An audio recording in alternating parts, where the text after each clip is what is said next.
What's going on, Jets fans? Welcome back to another 2021 NHL entry draft preview video. Today we're going to be testing my number 2 option that I would like to see the Winnipeg Jets draft, potentially if he is still available, and that is center slash left winger, right winger, hybrid, or mostly a center, Finnish star, Aatu Raty.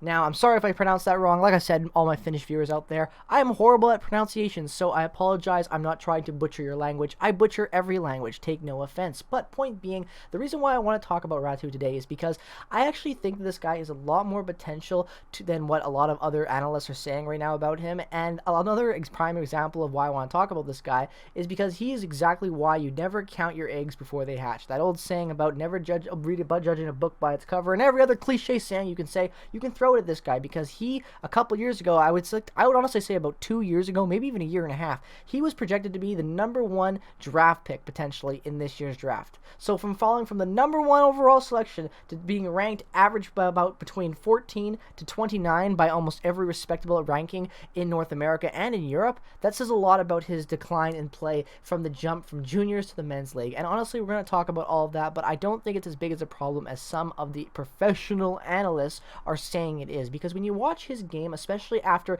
the slumps that he had, and after the slumps, not making the World Junior team this year was a huge wake-up call, I think, for him on how much he's actually been struggling. And when that happened, in my personal opinion, his game really flipped. He started to look a lot better in those last couple of games near the end of the season, and I think that this guy has a lot more confidence. He's just got to break through this kind of slump that he's in right now, because let's be real, when you're projected to be the number 1 overall draft pick in any sport league, and then you have a bad year and you slump and every analyst thinks you're going to be a mid to late first round pick, that can really affect your morale, and especially the way you play the ice. Because when you look at his play in the juniors, the kid was absolutely fantastic. Going over to, I'm not even going to attempt to say this, a U16 league over in Finland, he was able to put up in 2017-18 35 goals, 30 assists, 65 points in 21 games played.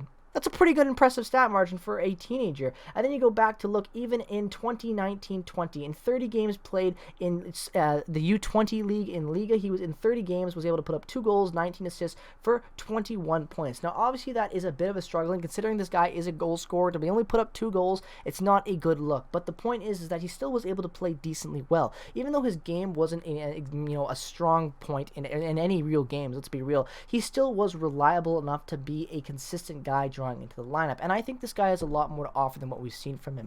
When you look at what you get from a guy like Michael Coronato, who we talked about in the last video, a guy who's a few years away, but who plays the game really physically, who's only 5'10", but plays like he's 6'5", a guy who hits hard, drives through players, he's a bulldozer, he scores, he does all the little things right, and he is really noticeable when you watch him, like with under a microscope, but other than that, you wouldn't really notice him. He's one of those guys that blends into the play because he does such the little things right that generate offense that sometimes you don't notice him jumping in on the rush or pinching a guy at his own blue line and forcing the puck out to the centerman and making a play, or whatever the situation might be. Coronato is great at doing the little things, and Raty, on the other hand, is much better at being that all-star type of winger that can really drive, finish well, skate, have great hands, have good possession. This guy has got one of the best possession games I've seen in a long time from a younger player. He's fantastic at entering the zone, and that is something that the Jets desperately need, and it's one of the reasons why I want the Jets to potentially take a chance at this kid if he is still available, is because the Winnipeg Jets, when they enter their neutral zone, it is abysmal. They have no real clean entries. They lack it. That's probably the worst area of their offense when you really think about it, is their zone entries. Other than Nikolai Ehlers,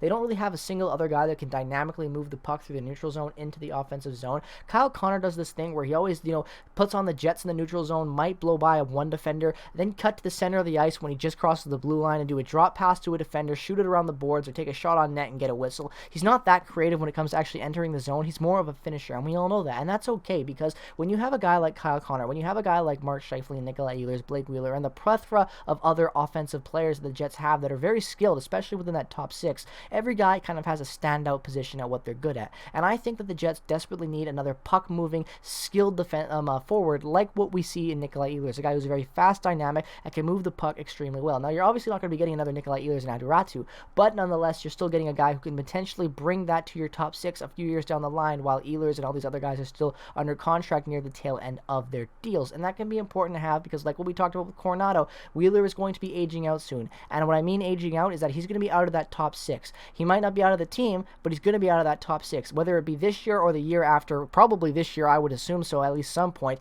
you're going to have Wheeler dropping out of the top 6. That means the only real staples you have are the one line of Kyle Connor, Mark Scheifele, and Nikolai Ehlers. Other than that, Line is gone. Stastny isn't a guarantee to come back.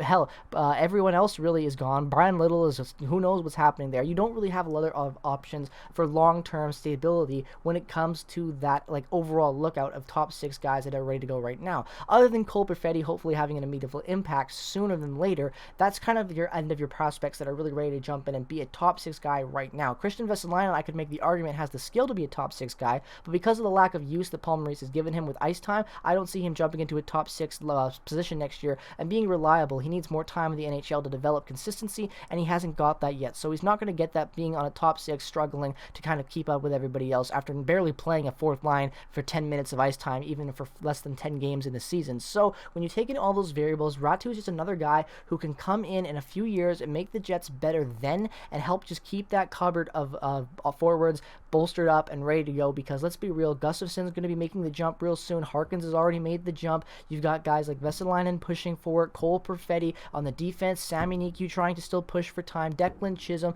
Ville Heinola, Dylan Sandberg, the list goes on, Mikael Burden. You've got all these guys that are really getting up there with ready to push for the Jets roster, and not a lot of top 6 really skilled guys to have in the future. And that's okay. That's how prospects work. You develop a guy, you get him ready for the NHL, and then you draft another player to take that guy's role in the cabinet, make him better, and then use him eventually down the road as well. That's how NHL drafting works, and that's how the Jets drafting works, especially when you look at the amount of time these guys get to develop in the AHL with the Moose. So when I take in all these variables, looking at Raty's game, thinking about the fact that he struggled with men, and thinking about how much time he'll be able to get in the Jets system to develop his game properly, it could be a match made in heaven for him. He doesn't realize. Also, the fact that Winnipeg isn't really a #1 media spot out there for hockey coverage. So for a failed, potential first overall guy a couple years ago, that everyone's kind of talking about how much he fell off, to come to a team like Winnipeg, work on his game with the Moose, a very reliable AHL camp, and just get better at all the little things to help make him better against a man-to-man matchup, especially in a men's league, which is much different than a junior league. And also, not to mention the fact that you get a lot more space in juniors, especially in Europe with how big the ice is.